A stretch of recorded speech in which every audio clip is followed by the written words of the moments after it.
Pueden sentarse y yo los invito a buscar en sus Biblias Miqueas capítulo 7.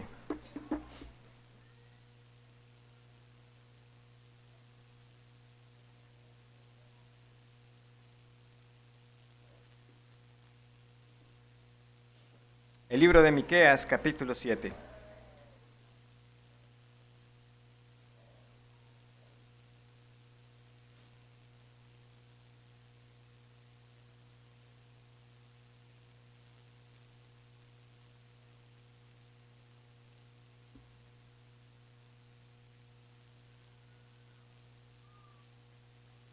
Vamos a leer los primeros 7 versículos que conformarán la exposición de esta noche.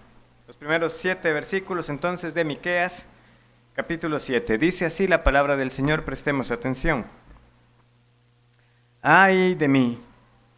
Porque estoy como cuando han recogido los frutos del verano, como cuando han rebuscado después de la vendimia, y no queda racimo para comer. Mi alma deseó los primeros frutos. Faltó el misericordioso de la tierra, y ninguno hay recto entre los hombres. Todos acechan por sangre, cada cual arma red a su hermano. Para completar la maldad con sus manos, el príncipe demanda, y el juez juzga por recompensa, y el grande habla el antojo de su alma, y lo confirma. El mejor de ellos es como el espino, el más recto como zarzal. El día de tu castigo viene. El que anunciaron tus atalayas, ahora será su confusión. No creáis en amigo, ni confiéis en príncipe. De la que duerme a tu lado, cuídate, no abras tu boca. Porque el hijo deshonra al padre, la hija se levanta contra la madre, la nuera contra su suegra, y los enemigos del hombre son los de su casa. Mas yo a Jehová miraré, y esperaré al Dios de mi salvación. El Dios mío me oirá. Hemos llegado al último capítulo de Miqueas. Para aquellos que nos visitan por primera vez, hemos estado teniendo una serie de exposiciones a través de los capítulos de este libro. Y como suele suceder con el mensaje profético, realmente los profetas, a pesar de esa impresión o quizás modelo que podamos tener de ellos como hombres que anunciaron la palabra del Señor, pero trayendo como revelación nueva, realmente al estudiar los libros proféticos, vemos que la mayor parte de su mensaje no consistía en estar trayendo revelación nueva de parte del Señor, sino más bien recordar lo que Dios ya había dicho. Esa era la labor de los profetas. Esto dice Jehová. Pero muchas veces eso que leemos como así ha dicho el Señor es porque en efecto ya había sido dicho. Particularmente, ¿verdad? En el último capítulo que estuvimos estudiando, en el capítulo 6, vimos que en esta última sección del libro lo que se nos ha presentado era un litigio. Es decir, el Señor está llamando a cuentas a su pueblo. Hay un juicio, una demanda donde Dios es el juez, pero también el demandante, y presenta las acusaciones al pueblo, haciéndoles ver cómo ellos se habían apartado de su ley, y cómo esta realmente consistía no solamente en una parte externa de cumplir con los sacrificios. Vimos que el pueblo se defendió muy inútilmente. Señor, ya presentamos los sacrificios, ¿qué más quieres? ¿Quieres lo mejor de los becerros? ¿Quieres millares de carneros? ¿Quieres muchísimo aceite que te ofrezcamos? O incluso se atrevieron a decir, ¿quieres que te ofrezcamos nuestro primogénito? Algo que ellos sabían que claramente estaba prohibido, porque era una abominación al Señor, los sacrificios humanos. Y sin embargo, en la historia, aún de los reyes de Judá, hubo quienes cedieron a esa práctica detestable cuando sirvieron a los ídolos, que ofrecieron a sus hijos, los pasaron por el fuego para Moloc. El pueblo alegó ignorancia. Señor, ¿qué quieres entonces? Ya presentamos los sacrificios. ¿Cuál es el reclamo? Pero Dios les reconfirmó lo que había anunciado. Ustedes ya saben, oh hombre, ya sabes lo que Dios ha declarado, qué es lo que Dios pide de ti. que hagas justicia, que ames misericordia y que andes humildemente delante de Dios. Y por no cumplir con ello, entonces se les anunció la sentencia. Ellos caerían en el exilio. ¿Qué hizo el pueblo ante este mensaje? Bueno, realmente Miqueas no nos dice a nosotros de que el pueblo haya reaccionado compungido de su corazón, que se hayan visto entristecidos y en arrepentimiento clamando: oh Señor, perdónanos por lo que has dicho, por lo que nos has anunciado. No fue esa la respuesta que se nos presenta realmente cuando analizamos la historia. De nuevo, ciertamente en esa recta final de Judá, Ezequías y Josías fueron reyes excepcionales que sí buscaron que el pueblo adorara al Señor rectamente, pero los más de los reyes de esa recta final fueron reyes impíos que más bien hundieron al pueblo más en su pecado y finalmente el exilio llegó. Y aún sabiendo eso, este capítulo 7 de Miqueas, como veremos cuando lleguemos a su final, realmente nos va a tener que asombrar a nosotros al ver cuán admirable es la misericordia del Señor.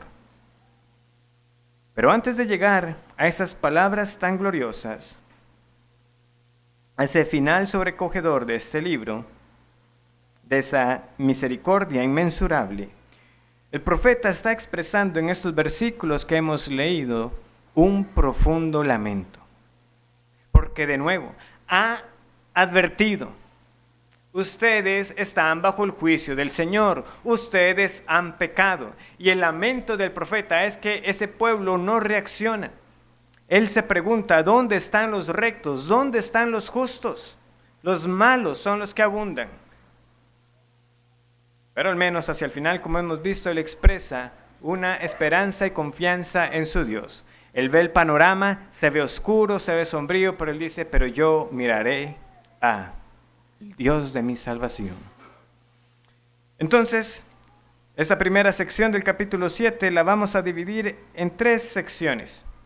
En la primera parte veremos la escasez de piadosos en Judá. En segundo lugar, veremos la abundancia de impíos. Y finalmente veremos la esperanza del creyente en medio de su situación. La esperanza del creyente en medio de esta corrupción y decadencia moral que estamos siendo descritos aquí en este capítulo. Entonces, en primer lugar, veamos esta escasez de piadosos. Dice el versículo 1: ¡ay de mí! Porque soy como cuando han recogido los frutos del verano, como cuando han rebuscado después de la vendimia, y no queda racimo para comer. Mi alma deseó los primeros frutos. Faltó el misericordioso de la tierra, y ninguno hay recto entre los hombres. ¡ay de mí! Como vemos entonces, esta interjección es común cuando estamos ante una profecía que se cataloga como una profecía de lamento. El profeta está como si esto fuera un funeral. Hay tristeza, esto es realmente de lamentar. ¡ay de mí! Continuamente, ¿verdad? Esta expresión, estos ayes los encontramos en la Escritura. Particularmente este ay que expresa aquí Miqueas es una palabra muy particular en el hebreo, solamente lo encontramos en Job 10:25, pero el sentido sigue siendo muy claro. Es una queja, es un lamento. No hay justo en la tierra. Él se está comparando como un recolector de frutas que llega después de que ha pasado la cosecha. ¿Y qué pasa cuando se llega cuando ya ha pasado la cosecha? No va a encontrar fruto. Él llega a buscar uvas y no las encuentra. Él llega a buscar higos, que posiblemente es también el otro árbol que se menciona aquí, la otra planta fructífera, y no encuentra fruto. Para aquellos que alguna vez fueron a recolectar café, saben que estaba la famosa repela. Era como una ronda después de que ya se había pasado la primera vez. Ahora imagínense ir después de que ya había pasado la repela. Estaba duro llenar la cajuela, ¿verdad? Bueno, pues eso es lo que Miqueas está diciendo. O sea, yo fui a buscar. Mi alma deseaba los primeros frutos, pero nada encontré. Rebuscaba y nada encontraba. Y eso lo está mencionando entonces del pueblo. No es extraño entonces que Israel sea comparado con una planta. De hecho, en muchas otras ocasiones es comparada precisamente con una vid. En Isaías capítulo 5, no vamos a buscarlo, pero en Isaías 5 también tenemos una parábola de la vid. Y en este caso, Isaías, que ya lo he mencionado varias veces a través de la serie, Isaías, que es contemporáneo de Miqueas, usa la vid para decir lo siguiente. El Señor dice, yo cuidé de esta planta, y aquí yo esperaba uvas, y dio uvas silvestres. Ahora, la palabra, realmente lo que se está diciendo ahí, no era simplemente que eran uvas amargas. Esas uvas silvestres era que literalmente era algo maloliente. Estaba podrido, no servía. Yo esperaba un buen fruto y aquí algo que hasta huele mal. Eso no sirve. Después de que esa planta había recibido el cuidado. Entonces vemos que el Señor a través de estos dos profetas, de Isaías y de Miqueas, le está comunicando claramente al pueblo algo. Vea, ustedes son como una vid que o no tiene fruto o lo que se encuentra no sirve para nada. ¿Quiénes son estos frutos? Claramente se está aludiendo aquí es a las personas. O sea, eso que él estaba buscando era a los rectos. Por eso dice el versículo 2, que está aclarando el sentido del versículo 1, que faltó el misericordioso de la tierra, y ninguno hay recto entre los hombres. ¿Qué significa que Miqueas rebuscara y buscara? Eso mismo, que él estaba buscando misericordiosos en la tierra y no los encontró. Esta búsqueda de Miqueas nos recuerda también otros incidentes parecidos en la Escritura. Por ejemplo, cuando Abraham intercede por Sodoma, ¿verdad? Otra escena conocida que tenemos en Génesis 18, tampoco lo vamos a buscar, pero creo que varios quizás puedan recordar lo que sucede. Abraham empieza con una pregunta, Señor, ¿y si hubiera 50 justos? Abraham, yo no voy a destruir si hubiera 50 justos. Bueno, Señor, es posible que algunos hayan salido, quizás 45, y continúa el diálogo hasta que finalmente lo reduce a 10 justos. Y el Señor le dice, si hubiera 10 justos, yo no destruyo a Sodoma. ¿Qué sucedió? Sodoma fue destruida. No había ni 10 justos en todas esas tierras. Y digo tierras porque no solo Sodoma fue destruida, no solamente Gomorra, también otros pasajes nos mencionan a Adma y Seboim. O sea, 4 poblaciones y ni 10 justos. ¿Quiénes fueron salvos al final? Bueno, de hecho la Biblia solamente nos dice que uno era justo ahí, que era Lot, que afligía su alma precisamente por la decisión tan necia de haberse ido a vivir a esa tierra, y sus 2 hijas, que claramente eran hijas perversas. En resumen, lo que Miqueas nos está diciendo aquí con palabras más poéticas, más simbólicas de que él estaba como buscando en una planta, es lo que el Salmo 14, de los versículos 1 al 3, declara con estas palabras tan conocidas, que Pablo también cita en Romanos. No hay justo ni aún uno. No hay quien haga lo bueno, no hay quien entienda, no hay quien busque a Dios. Dice el necio en su corazón que no hay Dios. A pesar entonces de la aseveración popular, que posiblemente sé que varios habrán escuchado, los buenos somos más, solo que los malos hacen más bulla, pero somos más los buenos. Eso es lo que la gente cree de sí misma. En general se ven como buenos, pero la Escritura viene y nos dice, no hay quien haga lo recto. No hay recto entre los hombres, no hay misericordiosos, no hay quien busque a Dios. Sin duda, por la gracia común de Dios, por esa bondad de Dios que Él muestra a sus criaturas caídas, hay entre el género humano expresiones mínimas de buen trato y de cordialidad que se esperan en la mayoría de los casos, en la generalidad de los casos. Como el Señor Jesús lo dice, que nosotros, aun siendo malos, sabemos dar buenas dádivas. Toda persona nace con una conciencia que acusa o defiende sus razonamientos, como también Pablo dice en Romanos 2.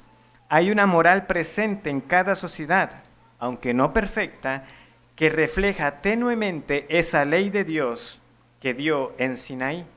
Por eso en general, matar, el homicidio, es condenado. El robo, la mentira. Por eso es visto como algo bueno, viendo el contexto, ¿verdad?, de nuestro pasaje, honrar al padre y a la madre. Pero eso es la generalidad. Eso es porque el hombre caído aún tiene en sí una imagen de Dios ciertamente dañada por el pecado. Pero si no fuera por el Señor que pone ese freno, sencillamente la vida en este planeta sería imposible. Nos destruiríamos los unos a los otros. Pero moralmente delante de Dios, la sentencia es invariable. No hay buenos en la tierra. Buenos como la Biblia llama bueno, no los hay. Nadie nace así. Nadie busca a Dios. Cuando nosotros escuchamos, o usted mismo en algún momento lo llegó a decir, que desde chiquito tuvo una inclinación por las cosas de Dios, bueno, viene la Biblia y le dice, eso no es así. Pudo haberse expuesto a la religión, pero no hay quien busque a Dios.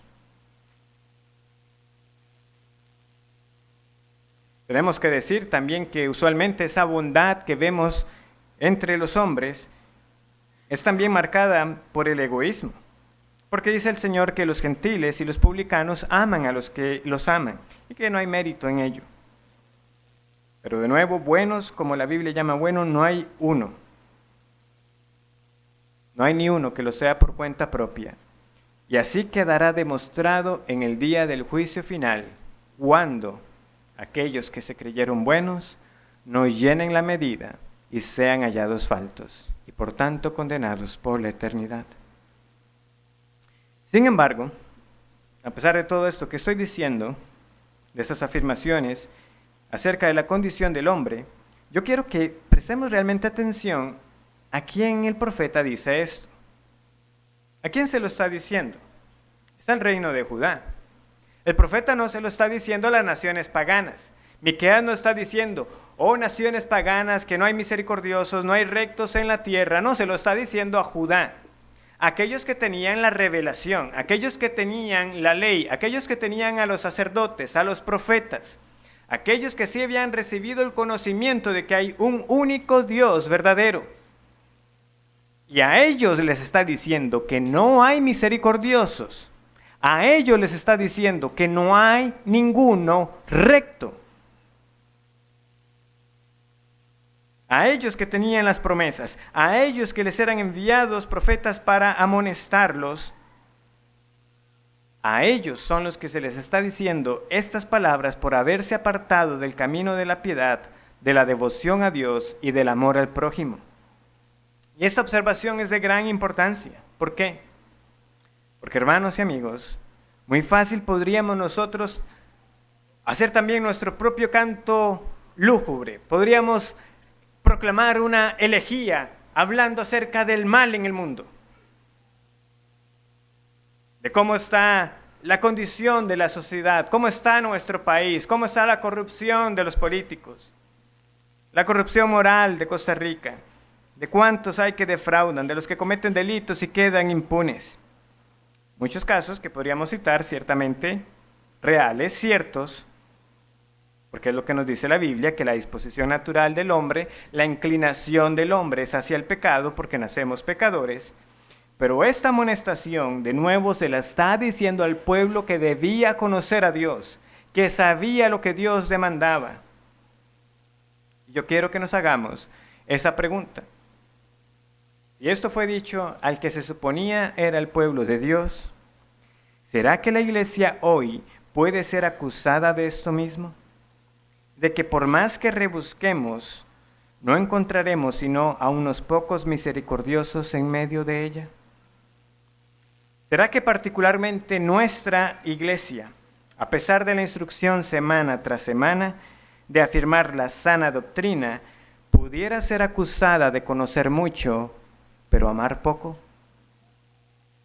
Esa es la pregunta. Esa es la gran pregunta. Porque esto de nuevo no se le dijo a personas que no sabían de Dios.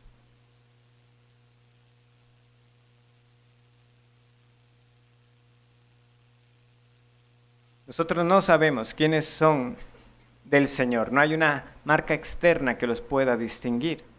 Ciertamente, al procurar una membresía, al procurar tener un cuidado de quienes forman parte de la iglesia, buscamos evitar precisamente que personas que no sean del Señor crean que lo son y digan ser parte de la iglesia del Señor. Pero el Señor, que sabe quiénes son los suyos, sabe entonces quiénes son aquellos que, habiendo alcanzado misericordia, ahora pueden mostrarla a otros. Pero cada uno está llamado a examinarse. Si el Señor buscara en medio de nosotros, ¿sería usted uno de esos escogidos? ¿O tendría que decir de nuestra congregación que no hay misericordiosos en medio nuestro? Bueno, entonces escaseaban los rectos y por otro lado abundaban los impíos. Ese es nuestro segundo punto. Vean cómo termina el versículo 2. Todos acechan por sangre, cada cual arma red a su hermano. Debemos de verdad sorprendernos cada vez más cuando ya teniendo el mensaje de Miqueas más claro, el cuadro más amplio del libro, vean lo que el profeta está diciendo de ellos. Todos acechan por sangre, cada cual arma red a su hermano. Y que ellos tuvieran el atrevimiento de decirle al Señor: Señor, ofrecemos los sacrificios. ¿Por qué la demanda? ¿Por qué el juicio contra nosotros? Cuando estaban siendo violentos, cuando estaban siendo atracadores, cuando estaban aprovechándose del otro. Cada cual arma red a su hermano. Era el uno contra el otro. La violencia estaba a la orden del día. Pero continúa el profeta, versículo 3. Para completar la maldad con sus manos, el príncipe demanda y el juez juzga por recompensa, y el grande habla el antojo de su alma y lo confirman. Esta expresión, para completar la maldad con sus manos, en algunas leemos que para hacer el mal usan sus dos manos. El sentido es, ¿verdad? Usualmente en las escrituras leemos acerca de la diestra de poder o la derecha de la fuerza, ¿verdad? Como siendo la mano usualmente más hábil en la mayoría de las personas. Somos pocos o somos los menos los que somos zurdos. Pero entonces cuando alguien es suficientemente habilidoso para ambas manos es lo que se llama ambidiestro. Entonces la Biblia de las Américas dice: para el mal las dos manos son diestras. Para lo malo, ay sí, es como si tuvieran dos manos derechas. Son creativos para el mal. Ahí sí saben cómo pecar. Todo su ser está dispuesto para el pecado. Desde muy temprano nosotros vemos en los niños esas muestras de ingenio, entre comillas, para las travesuras y la desobediencia. Nosotros, los que ya estamos más grandes, tenemos que reconocer delante del Señor cuán creativos, de nuevo entre comillas, hemos llegado a ser nosotros cuando mentimos, para hacer parecer que lo que estamos diciendo pasó. Recuerden que ellos ya habían sido acusados de este tipo de maquinaciones, de cómo ellos se daban a estar pensando: ¿cómo voy a pecar? ¿Cómo lo voy a llevar a cabo? ¿Verdad? Nos devolvemos, por ejemplo, a Miqueas, capítulo 3.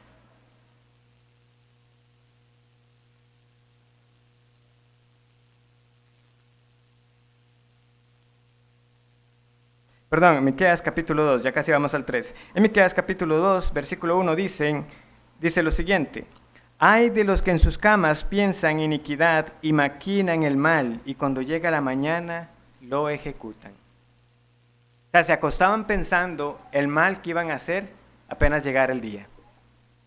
Y ahora aquí les está diciendo: para el mal, sus dos manos, con ambas manos completan su maldad.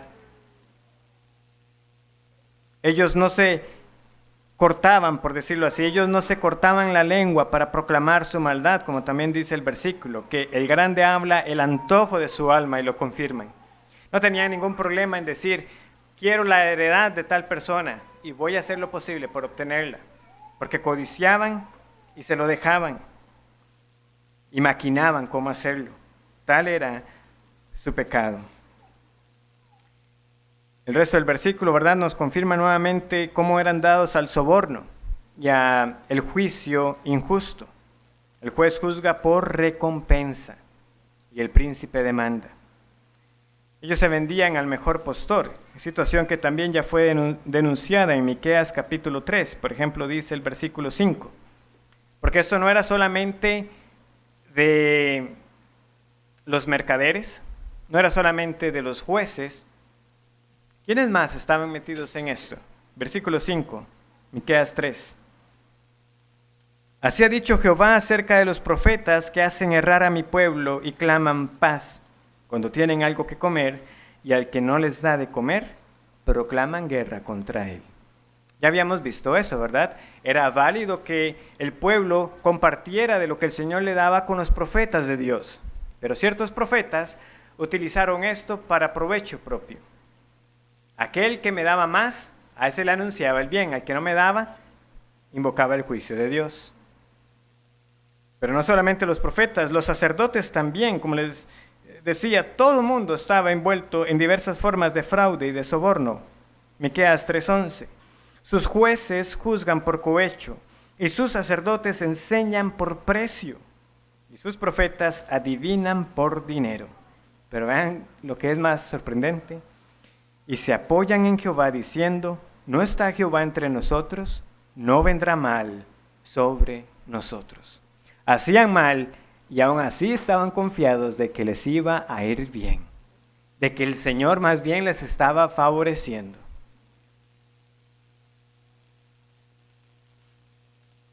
Por eso es que el juicio fue necesario. Por eso el Señor les dice, yo los voy a castigar. Por eso irán a una nación extranjera. Por eso, para ver que entre aquellos que sí eran realmente del Señor clamaran en arrepentimiento por perdón de sus pecados.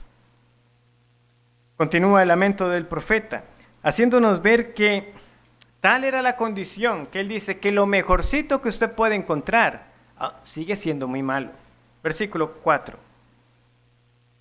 El mejor de ellos es como el espino, el más recto como zarzal. El día de tu castigo viene, el que anunciaron tus atalayas, ahora será su confusión. Esta es la descripción del mejor de ellos. El mejor de ellos es como el espino. ¿Qué pasa con un espino? Es una planta que usted no puede tomar con sus manos. Usted tiene que ponerse protección o tiene que usar un instrumento, una herramienta para ir y quitarlo, para cortarlo. Y realmente, frecuentemente los impíos son comparados con mala hierba, con espinos y con zarzas que simplemente son tomados y echados en el fuego, son desechados. Por eso este mensaje de juicio, de condenación que leemos también a la par. He aquí tu castigo viene. En el segundo libro de Samuel, capítulo 23, vamos a buscarlo un momento. Segundo libro de Samuel, capítulo 23.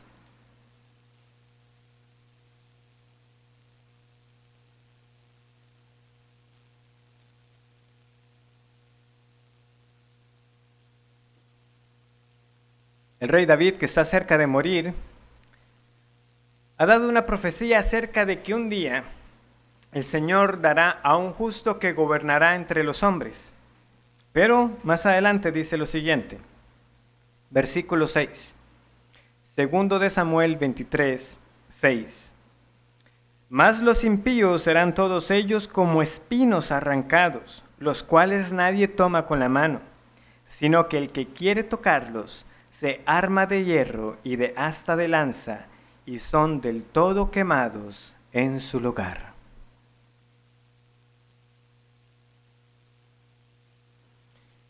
Nuevamente, cuando afirmamos que la condición del hombre es caída, que está corrupto totalmente, no nos referimos a que el hombre hace todo el mal que le es posible hacer.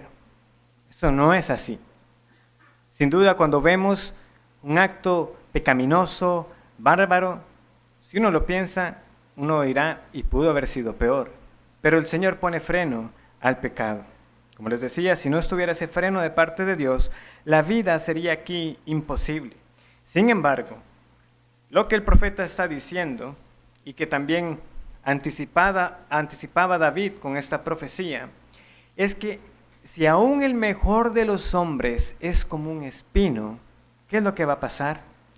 Es que aquellos que la humanidad ha admirado como grandes hombres y mujeres en la historia humana, aún esos que son estimados como los genios, como los buenos de la historia humana, todos aquellos que son estimados buenos sin Cristo, en el día final serán arrancados y quemados.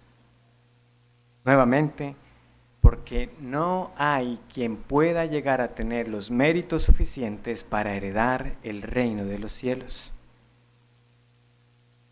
El mejor de ellos es como el espino. Vea, por más que usted se esfuerce en vivir una vida buena, piadosa, sin Cristo, de nada le vale. De nada. El día de su castigo vendrá. Finalmente, en medio de esta abundancia de maldad, con tanto soborno, fraude, trampas, acechanzas, si ya usted no podía confiar con aquel que le vendía porque estaba usando una pesa falsa, el profeta ahora habla de lo que es ya tocar fondo. Todas las relaciones están ahora completamente destruidas. No hay en quien se pueda confiar, ni aún, en el caso de los casados, en su propio cónyuge. Dice el versículo 5, no creáis en amigo, ni confiéis en príncipe. De la que duerme a tu lado, cuídate. No abras tu boca, porque el hijo deshonra al padre, la hija se levanta contra la madre, la nuera contra su suegra, y los enemigos del hombre son los de su casa. Hay una progresión que se está dando en el versículo 5. Del amigo pasamos al príncipe y del príncipe pasamos a la esposa. En la Biblia de las Américas, porque estas palabras también se pueden traducir de otra forma, la progresión quizás se ve un poquito más clara. Dice, no confiéis en vecino, no confiéis en amigo y no confiéis en esposa. Es decir, va escalando esa intimidad, esa cercanía, ¿verdad? Uno es un vecino, un prójimo, pero el otro ya es un amigo cercano, y después de ahí se supone que no habría nadie más cercano que mi propio cónyuge, pero ni aún en esa persona se puede confiar, ¿verdad? Es claro lo que el profeta está tratando de transmitir. Que un conocido lo llegue a traicionar a uno, bueno, no es lo que uno está buscando, pero la verdad es que no lo conocía muy bien. Pero mi amigo, aquel que yo estimaba como siempre que ocupe algo, yo sé que puedo contar con él, aún ese te deja. Muy triste, pero puede pasar. Pero que no se pueda confiar en el esposo o en la esposa. Vean que Miqueas lo que nos está presentando aquí es ya el declive completo de ellos como sociedad, como nación. Es que no hay nadie, ni de la que duerme a tu lado, o en otras leeríamos, ni de la que reposa en tu seno. Que esa persona quien está ahí durmiendo a mi lado no sea de fiar, es el colmo por sus constantes mentiras. Aquí estamos viendo entonces esa destrucción de las relaciones sociales más básicas. Esto es ya lo más bajo que ellos iban a tocar. Porque el que viniera un pueblo enemigo de nuevo, ellos pudieran decir, bueno, el Señor nos está anunciando juicio, bueno, que vengan los asirios o que vengan los babilonios, lo entendemos, ellos nunca nos han querido. Pero que en medio de toda esa catástrofe, que en medio del exilio, aún entre ellos se traicionaran, como les digo, es ya la ruina completa. Haría que el castigo fuera más difícil de sobrellevar. Es claro que esto que se nos está presentando aquí es una sociedad que no puede prosperar, una en la que no se puede confiar en nadie porque todos se dan al engaño, una en la que los hijos irrespetan a los padres. Yo sé que no lo he apuntado aquí, pero igualmente yo sé que es algo que se da. En el mundo es habitual que se puedan dar cierto tipo de comentarios como si fueran graciosos de ciertas relaciones. Pero eso no es gracioso. Que la suegra no se pueda llevar con la nuera. Que los hijos irrespeten a los padres, como a veces se presenta en muchas series y películas, eso no es gracioso. Es realmente una condición decadente.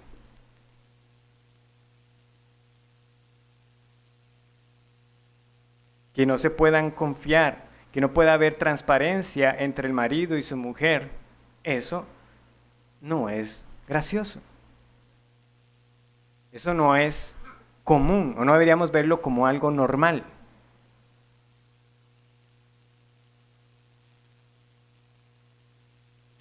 Ellos empezaron, ¿verdad?, con mentiras y engaños contra los pobres, contra aquellos que seguro veían como más lejanos, con gente que por sí ni me relaciono.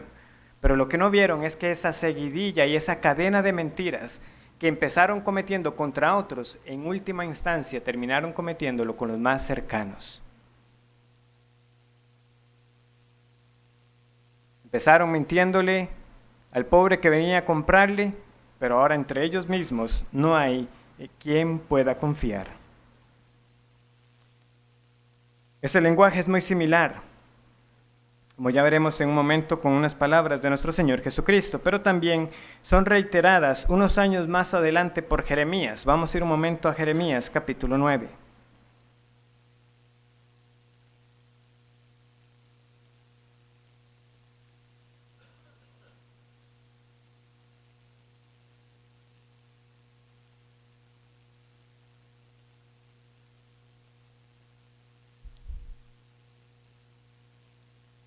Jeremías 9, versículo 4, dice así: Guárdese cada uno de su compañero y en ningún hermano tenga confianza, porque todo hermano engaña con falacia, y todo compañero anda calumniando, y cada uno engaña a su compañero, y ninguno habla verdad.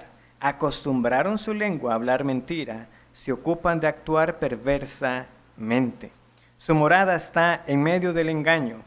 Por muy engañadores no quisieron conocerme, dice Jehová. Versículo 8. Saeta afilada es la lengua de ellos, engaño habla, con su boca dice paz a su amigo, y dentro de sí pone sus acechanzas. ¿No los he de castigar por estas cosas? Dice Jehová, de tal nación no se vengará mi alma. Y el castigo les llegó. Y el castigo llegará nuevamente, porque el carácter de las personas, aunque en nuestros días vivamos con condiciones económicas más favorables, aunque tengamos mayores avances tecnológicos que las naciones de aquellos días, aunque tengamos mejores condiciones de salud y formas de detectar enfermedades y demás, la condición del hombre en su esencia sigue siendo la misma. Todos nos desviamos, a una nos hicimos inútiles. Somos amadores de nosotros mismos, somos desobedientes, somos rebeldes y desobedientes a nuestros padres. ¿Qué hace el profeta ante este panorama entonces? No hay, Señor. He buscado y no hay rectos, no hay justos. Todos se traicionan, todos ponen trampas, todos están haciéndose el mal. No hay en qué confiar. Ni en vecino, ni en amigo, ni aun en la propia familia. Pero dice el profeta, versículo 7, pero yo miraré, esperaré al Dios de mi salvación, el Dios mío me oirá. El profeta Miqueas entonces no se queda simplemente viendo el panorama oscuro y le recuerda al pueblo y por lo tanto nos recuerda a nosotros dónde debe estar nuestra mirada. Vemos el mundo, vemos cómo está. Habrá cosas, como les digo, buenas que el Señor ha permitido en su bondad para con la humanidad caída, pero hay otras que son definitivamente contrarias a su voluntad. Pero antes de claudicar, antes de desanimarnos, nosotros ponemos nuestra mirada en el Señor. Él mirará a Jehová. El creyente mira a su Señor. Esta palabra mirar es la misma que tenemos en el versículo 4 para los atalayas del versículo 4. Porque ¿qué es un atalaya? Sino aquel que está mirando atentamente. ¿Qué es lo que pasa aquí? Los atalayas anunciaron la confusión, el castigo. Estas personas solamente vieron el cuadro negro. Les espera castigo. Pero de nuevo, como les digo, Miqueas alza sus ojos al Señor. Él ve más allá. Este versículo 7 entonces empieza a marcar la transición para lo que estaremos estudiando, Dios mediante, las otras semanas, para llevarnos a ese Dios incomparable, a ese Jehová de los ejércitos que salva y que es amplio en misericordia. Pero Miqueas aquí está expresando con plena confianza que este Dios en quien él espera es un Dios al que él ora y le oye. Observemos que no es solamente el Dios de la salvación. Miqueas, ¿qué es lo que está diciendo? Él es el Dios de mi salvación. Y esta es una de las grandes diferencias que nosotros debemos recalcar constantemente aquí desde el púlpito. Porque muchos pueden afirmar intelectualmente la doctrina correcta. Muchos pueden decir, yo estoy de acuerdo con las 5 solas, yo estoy de acuerdo con los llamados 5 puntos del calvinismo o de las doctrinas de la gracia. Yo reconozco que la Biblia enseña sin lugar a duda la soberanía absoluta de Dios. Yo digo juntamente con Jonás que la salvación es de Jehová. Sí, pero te ha salvado a ti. Es el Dios de tu salvación.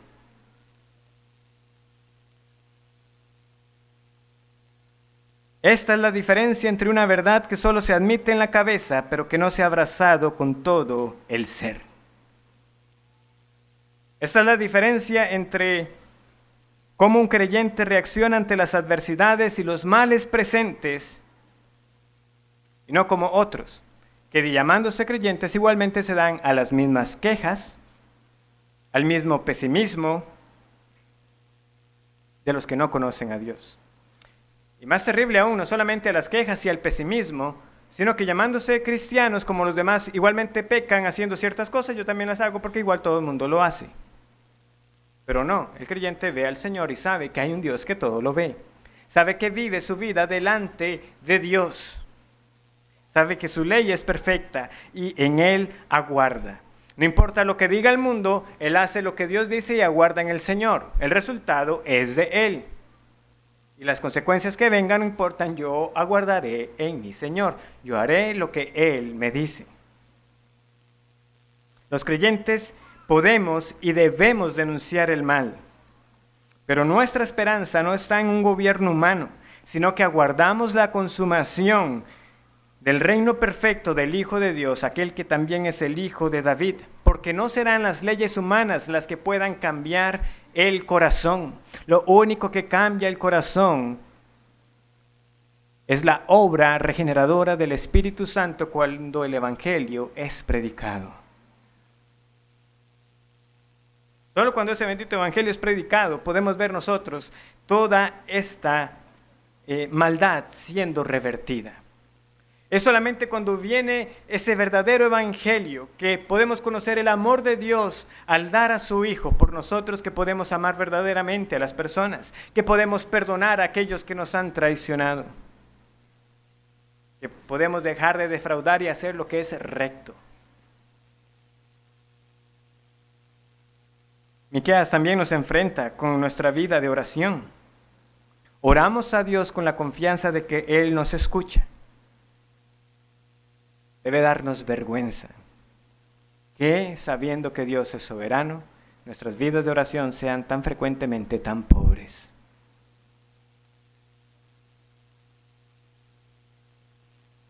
Sí, nuevamente, mentalmente sabemos que si ahora estamos en el Señor, nuestras oraciones son escuchadas porque Él ahora media a favor nuestro. Porque ahora, si es hijo de Dios, anhela esta comunión íntima con el Señor.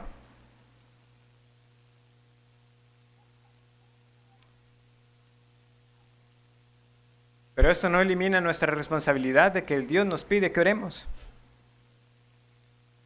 ¿Por qué oramos? Bueno, porque el Señor lo pide. Porque Esa es su comunión con aquellos que le aman. Que se presente en oración humilde, pero también confiada en que yo he orado y en realidad hay un Dios que me ha escuchado. El Dios mío me oirá.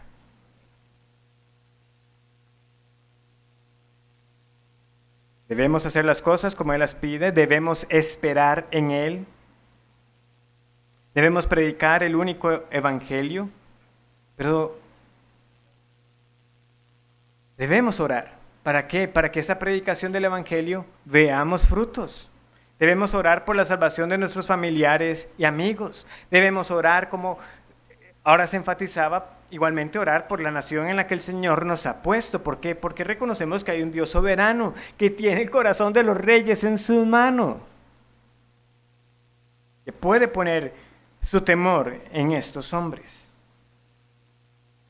Podemos orar con la confianza de que sí, aunque escasean los justos, igualmente el Señor puede despertar muchos para sí, y podemos ver nuevamente días de refrigerio y de verdadero fervor a Dios. Habiendo dicho esto, es tiempo para unas breves aplicaciones. Como les decía, estas palabras finales de el hijo deshonrando al padre, la hija levantándose contra la madre, la nuera contra la suegra, nos debe recordar unas palabras de Jesús. Vamos a ir a Mateo capítulo 10.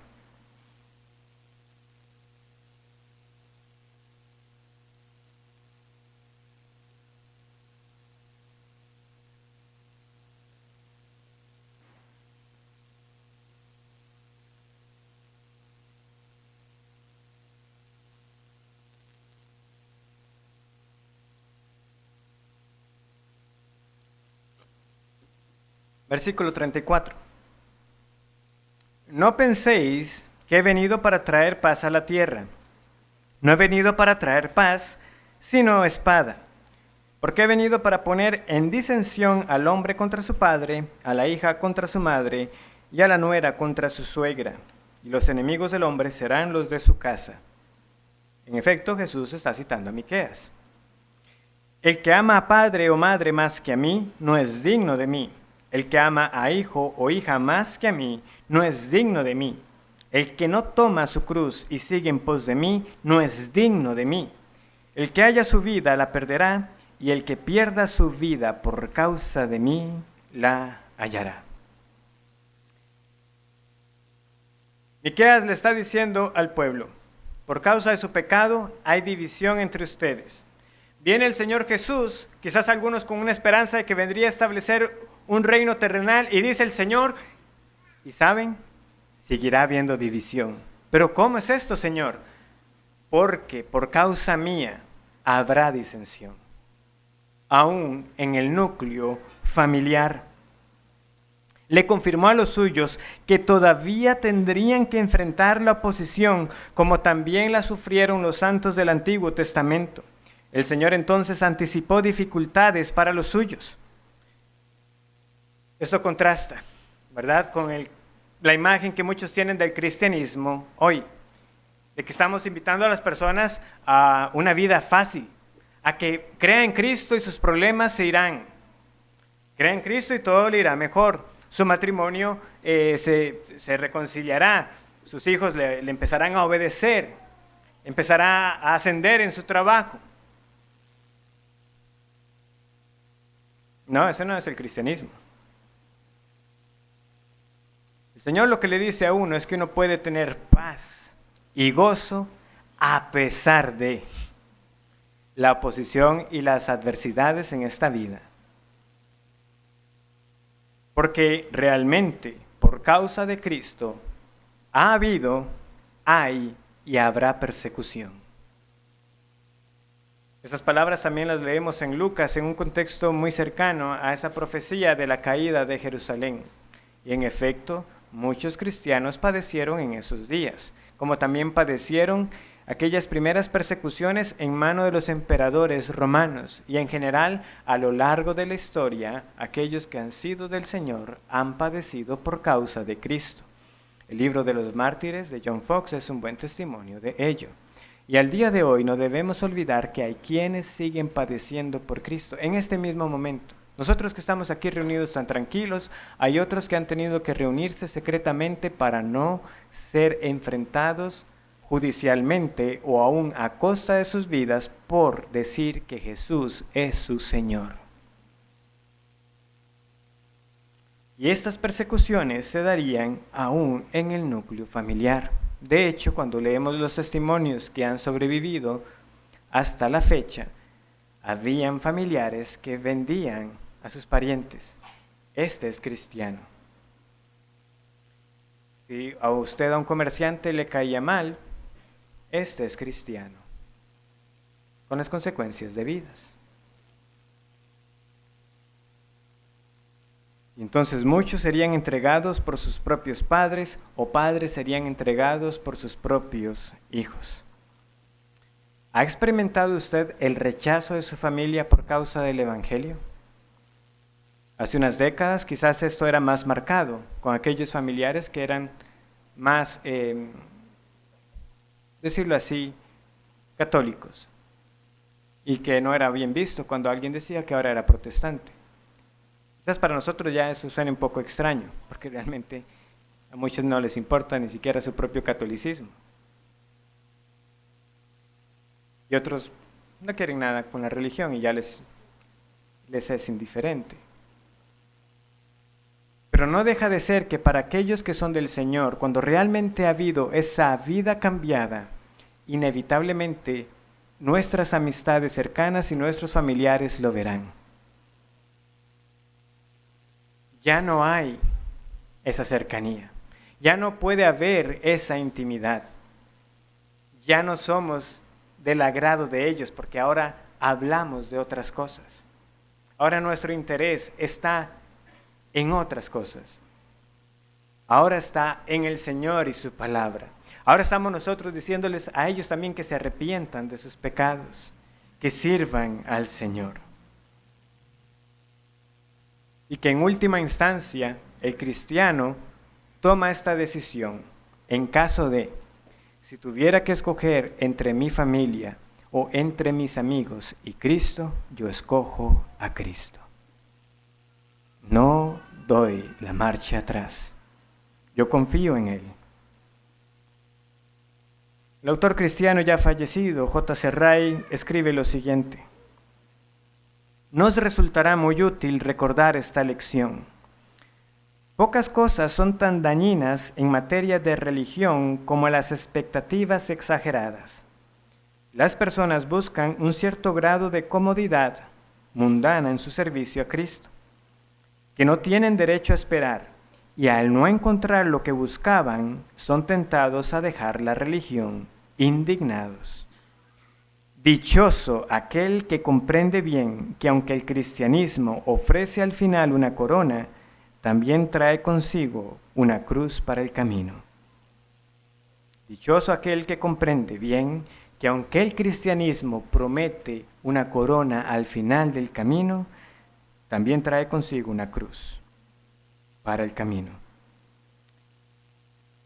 ¿Qué es lo que dice el Señor después de recordar las palabras de Miqueas? El que no toma su cruz y sigue en pos de mí, no es digno de mí. El que halla su vida la perderá, y el que pierde su vida por causa de mí, la hallará. Esto es lo que hermanos hoy padecen. Es su propia familia quienes los ejecutan o quienes los entregan a las autoridades porque ya no quieren seguir la religión de sus padres. En última instancia, porque no es la realidad que estamos viviendo nosotros aquí, lo que sí puedo afirmar con toda claridad es que un cristianismo sin complicaciones no existe. Un cristianismo que no es probado no existe. ¿Vive usted un cristianismo fácil? Examínese bien. ¿En qué es lo que usted ha creído? Porque si el mundo no le persigue a usted de un modo u otro, puede entonces que usted no esté contra el mundo, sino que sea un aliado del mundo y no un verdadero seguidor de Cristo. Finalmente, ¿dónde está su confianza? En el hombre no podemos confiar. Hasta el amigo más íntimo podría traicionarnos en última instancia. Ciertamente hay un punto, ¿verdad?, en que es posible la convivencia porque confiamos en las otras personas. Pero lo que sí podemos estar nosotros seguros es que hay uno que nunca fallará, y ese es el Dios de nuestra salvación. Nunca. Que Él siempre va a atender las súplicas humildes de los suyos.